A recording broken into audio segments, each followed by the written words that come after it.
যে আল্লাহ তো আমাদেরকে জান্নাত দিবেনি, আমি চুরি করলি কে জেনা করলি কি? মনে হচ্ছে যে এই হাদিস হচ্ছে আপনাদের সবচেয়ে বড় পুঁজি। আহলে হাদিসদের এগুলোই পুঁজি যে আমি শিরিক করি না, এটা নিয়ে আপনি জান্নাতে যেতে চাচ্ছেন। বিষয়টা কি এতটা সহজ? তাহলে আল্লাহ সুবহানাহু ওয়া তাআলা ওই মিজান কেন কায়েম করবেন? ওজন কেন দিবেন? আপনার আমল কেন দিবেন? তাহলে আল্লাহ সুবহানাহু ওয়া তাআলা তো প্রথমে বলে দিতেন যে যারা শুধু আমার প্রতি ঈমান আনবে, শিরিক করবে না, ও আমল না করলেও জান্নাত পেয়ে যাবে বলতেন আল্লাহ। ইসলামের সংজ্ঞা কি, ডেফিনেশন কি? রাসূলুল্লাহ সাল্লাল্লাহু আলাইহি ওয়াসাল্লামকে যখন জিবরাইল আলাইহিস সালাম জিজ্ঞেস করেছেন মাল ইসলাম, ইসলামটা কি, রাসূল তো এই কথাই বলেছিলেন আনতা'বুদুল্লাহ ওয়া লা তুশরিকু বিহি শাইআন। এটাই তো লা ইলাহা ইল্লাল্লাহর অর্থ, যে আনতাশহাদা আল্লা ইলাহা ইল্লাল্লাহ ওয়া আন্নী রাসূলুল্লাহ। এই কথার সংজ্ঞাই তো এটা, আনতা'বুদুল্লাহ ওয়া লা তুশরিকু বিহি শাইআন, যে তুমি আল্লাহর ইবাদত করবে, আল্লাহর সাথে শিরিক করবে না। তাহলে প্রথমটাই আপনার মিসিং আছে, আপনি দ্বিতীয়টা নিয়ে বাড়াবাড়ি করেন। দ্বিতীয়টা কি? আমি তো শিরিক করি না। হ্যাঁ, আপনি শিরিক করেন না, কিন্তু আপনার প্রথমটাই তো গায়েব, আপনি তো ইবাদত করেন না। আপনার ইবাদত কোথায়? বলা হয়েছে কোরআন, আল্লাহ কি বলছে? ফামান কানা ইয়ারজু লিকা রাব্বিহি ফালইআমাল আমালান সালিহা ওয়া লা ইউশরিক বিইবাদাতি রাব্বিহি আহাদা। আল্লাহ বলেছেন আগে ইবাদত করো, আর ইবাদতের মধ্যে শিরিক করো না। কিন্তু আপনাদের ইবাদতই নাই। আল্লাহ সুবহানাহু ওয়া তাআলার যে বন্দেগী করতে হবে, এটা কোথায়? আমাদের কোথায়? মা বোনদের মধ্যে কোনো পর্দা নাই, পর্দার কোনো বালাই পর্যন্ত নাই আপনাদের মধ্যে। তারপর আচরণগত মনে হচ্ছে যে এগুলো মনে হচ্ছে যে আমাদের জন্য জায়েজ। তার মানে আমরা হইলাম ওই সার্টিফিকেটদারি যে রাসূলুল্লাহ সাল্লাল্লাহু আলাইহি সাল্লাম তো বলেছেনই, মান শাহাদাতে আল্লাহ ইলাহা ইল্লাল্লাহ দাখালাল জান্নাহ। জিজ্ঞাসা করা হয়েছে ওয়াইন সারাকা ওয়াইন জানা, যদি জেনা করে, চুরি করে, তারপরও বলছে ওয়াইন সারাকা ওয়াইন জানা। মনে হচ্ছে সব এই হাদিসের অনুসারী, যে আল্লাহ তো আমাদেরকে জান্নাত দিবেনি, আমি চুরি করলি কে জেনা করলি কি? মনে হচ্ছে যে এই হাদিস হচ্ছে আপনাদের সবচেয়ে বড় পুঁজি। আহলে হাদিসদের এগুলোই পুঁজি যে আমি শিরিক করি না, এটা নিয়ে আপনি জান্নাতে যেতে চাচ্ছেন। বিষয়টা কি এতটা সহজ? তাহলে আল্লাহ সুবহানাহু ওয়া তাআলা ওই মিজান কেন কায়েম করবেন?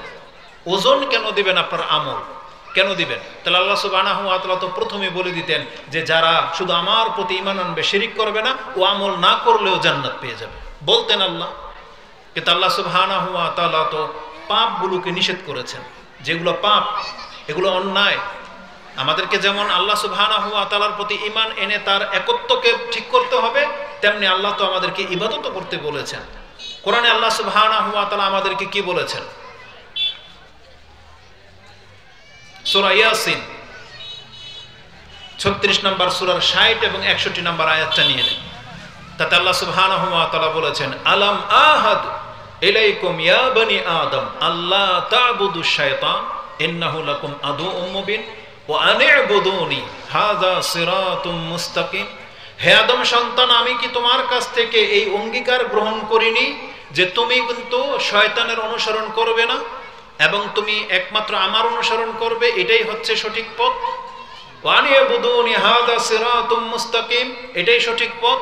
তাহলে আপনাকে দেখাতে হবে যে আমরা কোথায় আল্লাহর আনুগত্য করতেছি, আমরা কোথায় শয়তানের আনুগত্য থেকে বিরত থাকি, এটা দেখাইতে হবে, আপনাকে প্রুফ করতে হবে। অথচ কোরআন এবং হাদিস ওয়ালাদের প্রথম গুণই থাকতে হবে সে ইসলামটাকে মানবে। ঈমানের পরে ইসলাম পালন না করলে আপনার নাজাতের কোনো গ্যারান্টি নেই। তাহলে সেই ইসলামটা কোথায় আজকে আমাদের? আল্লাহ সুবহানাহু ওয়া তাআলা তো কোরআনে এটাও বলেছেন যে ইয়া আইয়ুহাল্লাযীনা আমানু আউফু বিল উকুদ, তোমার সাথে আল্লাহর যে অঙ্গীকার রয়েছে, যে ওয়াদা তুমি করেছো, সেটা পুরো করো। তাহলে আজকে আমাদের ইবাদতের দিকে এতটা কেন অমনোযোগী? কেন আমরা আমাদের কোরআন এবং হাদিসের যেই বিদ্যাটা আছে সেটাকে কেন কাজে লাগাই না? এটা খুব আশ্চর্যজনক একটা ব্যাপার। এখন কি করে আমি আপনাকে বোঝাই যে আমি আপনাকে কি বোঝাতে চেয়েছি?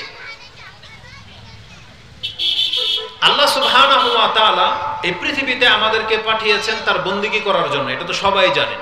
যেটা সূরা আয-যারিয়াত 51 নম্বর সূরার 56 নম্বর আয়াতে বলেছেন ওমা খালাকতুল জিন্না ওয়াল ইনসা ইল্লা লিয়াবুদুন, আমি জিন এবং ইনসানকে অন্য কোনো উদ্দেশ্যে সৃষ্টি করিনি, করেছি কেবল একটা উদ্দেশ্য নিয়ে, যে এই পৃথিবীতে তারা আমার গোলামি করবে, আমার বন্দেগী করবে, আমার আনুগত্য করবে।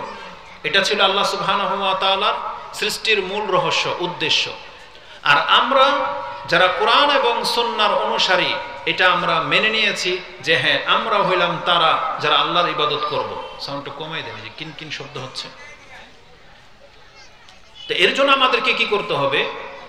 আল্লাহ সুবহানাহু ওয়া তাআলার সাথে আমরা যেটা অঙ্গীকার করেছি সেটাকে পুরা করতে হবে। আব্দুল ইবনে মাসউদ রাদিয়াল্লাহু তাআলা আনহুর কাছে কিছু লোক উপদেশ চাইতে এসেছেন।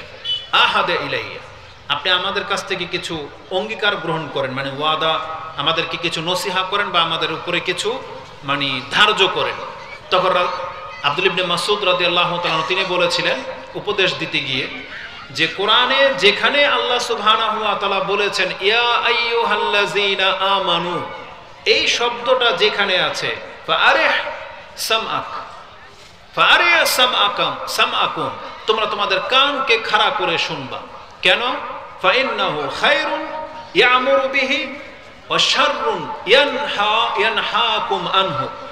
হয় আল্লাহ সুবহানাহু ওয়া তাআলা এরপরেই তোমাদেরকে উত্তম কিছুর আদেশ করবেন, আর না হয় খুব মন্দ কিছু থেকে তোমাদেরকে নিষেধ করবেন। তাহলে কোরআনের যে কোনো জায়গায় এই আয়াতগুলো আছে, বলা হয়েছে সেই আয়াতকে তুমি খুব গুরুত্বের সাথে শুনবা যে আল্লাহ তোমাকে এখন উদ্দেশ্য করে কিছু বলতেছেন।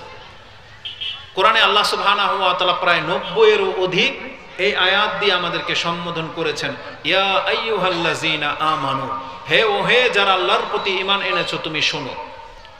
আল্লাহ এটাকে বিশেষভাবে ডেকেছেন, এটা সাধারণ মানুষের মতো না, ইয়া আইয়ুহান নাস, ইয়া আহলাল কিতাব তাদের মতো না, বরং ইয়া আইয়ুহাল্লাযীনা আমানু বলে সম্বোধন করা হয়েছে। এই আয়াতের খুব বড় রহস্য রয়েছে। ইবনে কাসির আপনি পড়েন, তাফসীরগুলো পড়েন, তাতে আপনি পেয়ে যাবেন। এটার প্রথম হলো আল্লাহ আমাদেরকে সম্মানিত করেছেন, মানে সম্মানসূচক বাক্য দিয়ে ডেকেছেন। যেমন অন্যান্য নবীর তুলনায় আমাদের নবীর সম্মান কি? আল্লাহ অন্যান্য নবীদেরকে নাম ধরে ডেকেছেন, ইয়া ইব্রাহিম, ইয়া মূসা, ইয়া ঈসা, ইয়া হারুনা, এভাবে আল্লাহ নাম ধরে ডেকেছেন। কিন্তু আমাদের নবীকে নাম ধরে ডাকেন নাই।